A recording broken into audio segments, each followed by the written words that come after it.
Wie ich bei Endres & Hauser gelandet bin?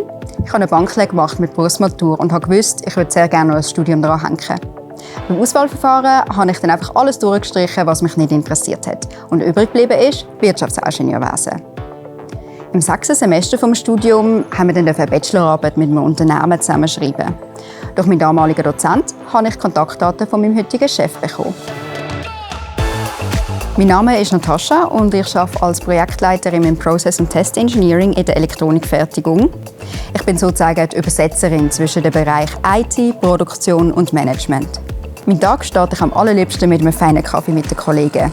Dadurch bin ich je nach Projektphase unterschiedlich unterwegs.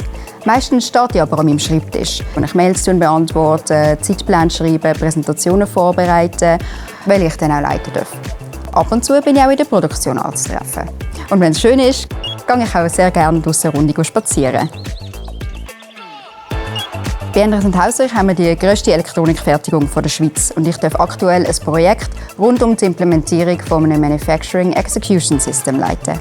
Damit möchten wir den Fertigungsprozess in Echtzeit überwachen, steuern und optimieren.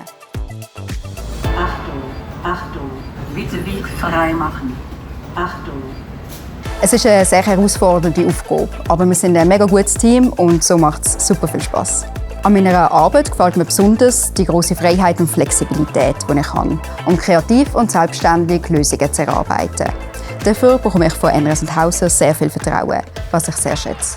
Ich plane nicht gerne weit im Voraus, sondern ergreife Möglichkeiten, wenn sie mir begegnen. So bin ich auch in meiner aktuellen Position gelandet und sehr, sehr happy mit der Entscheidung.